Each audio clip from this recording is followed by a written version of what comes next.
Hey everybody, Adam here with Hometown Acres. Welcome back. So you may have noticed a few days ago we uploaded a video featuring this all new for 2021 Toro Titan Max that Toro sent us to demo here on the channel. And then about 2 hours later we took that video down. And some of you have been wondering, why did we do that? What happened? Well, let me explain. So when I come out here to shoot these videos, it's just me and a camera most times, and I sometimes forget that there's going to be tens of thousands, hundreds of thousands of people watching this video. People who are coming to watch Hometown Acres to see a certain piece of equipment in action, or they want to learn something. So in that video, we were talking about how well this Toro Titan Max and its 23-inch rear tires stick to hillsides. And even though we were mowing hills within the owner's manual specifications for this machine, I didn't do a good enough job explaining the precautions we took prior to mowing. And after reading some of the comments after seeing that video go live, I thought it was an important enough piece of information to pull the video down and reshoot this intro. The last thing I want is for somebody to go out and buy a piece of equipment and not do all the safety precautions that we did off camera because I didn't include it in the video. So let me show you what we're talking about. All right, so here's our Toro Titan Max owner's manual, and if you flip to page 5, they give you a nice little degree of slope chart that you can use to measure your slope. Now this shows you degrees from 0 to 20, and basically you just hold this up level with your slope and compare it to your slope, and it'll give you a pretty good idea of what the slope of your yard is. Now the Toro Titan Max maximum slope you can operate this machine is 15 degrees. So if we pull this down and look at our slope, we are right there at 15 degrees. So I thought this was important enough to pull that video down and include some of the safety precautions we usually take off camera and include this one on camera. But anyway, let's go ahead and get back to the mowing footage from the other day, and then we'll give you our thoughts on this Toro Titan Max.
So there we go, guys. The Toro Titan Max does an incredible job of laying down some beautiful looking stripes, if you couldn't tell from that footage. Now that we've got that question answered, let's go ahead down here in the field and put it through some thicker stuff.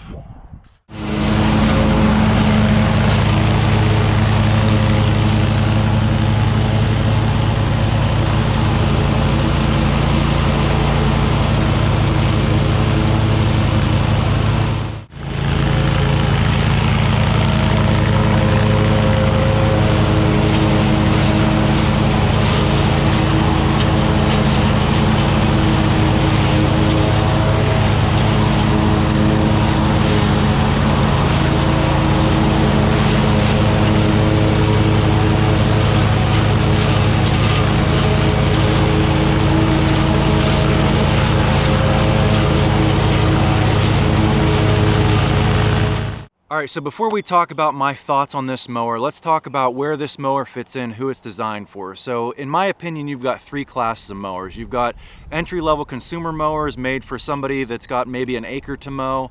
Then you step up to the farm and ranch, which is where I would classify this mower, anywhere from 2 to 5 acres, I would say.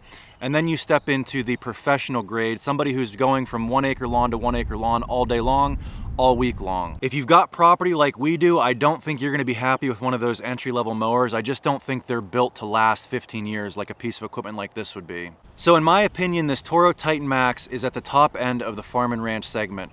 Perfect for somebody like myself with 3 acres to finish mow, or if you're somebody looking at getting into landscaping, this would make a great entry-level commercial grade mower. Something that's in the $6,000 price range, isn't gonna break the bank as you're trying to start your business, and then as your business grows, you can upgrade to something bigger later on down the line. So now that I've had the chance to cut the yard with this thing a couple times, let's give you my thoughts on it.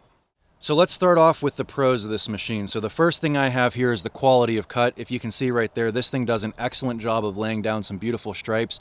I'm not a lawn care nut, but if you can tell by the way I do my firewood, I do like things to look nice, and this mower makes the yard look really nice. Now the second thing is this thing is fast. It has a ground speed of about 9 miles an hour, and normally this yard with my old John Deere D140 riding mower with a 48-inch deck, it would take me about an hour to cut this lawn inside the fence here.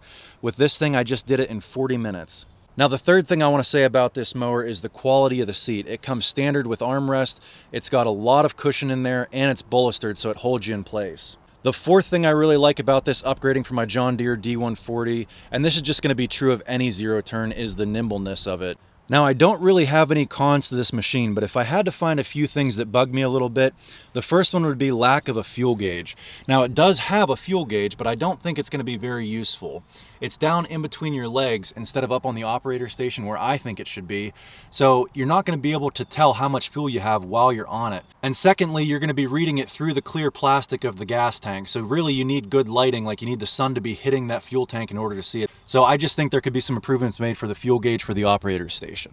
The second con I would say is the lack of suspension on this machine. I've seen other Toro models that have the MyRide suspension where the entire operator's platform is suspended, but this one, the operator station, is mounted to the frame. Now they do make up for that, like I said earlier, with the comfortable seat, and I don't think it's going to be an issue here in the yard. Now as you saw in that other footage when I was out in the field where it's not quite as smooth, that's when I noticed it, but here in the yard, not an issue. Now the third and final con is going to be kind of a pick your poison situation. So it's going to be the fact that this has a 60-inch deck, which is going to help you cut down your mowing time, but with a 60-inch deck, you're not going to be able to contour the land as well as you would with a smaller deck.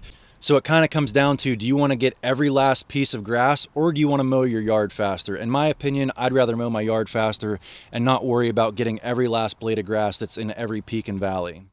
So that's it, guys. That's the Toro Titan Max. We'll post more updates on this machine as we get more familiar with it. This is the first zero turn I've ever owned, and it didn't take me longer than about 20 minutes to get the hang of it. If you enjoyed this video, give us a thumbs up, click that subscribe button, and check out some other videos. Thanks for watching.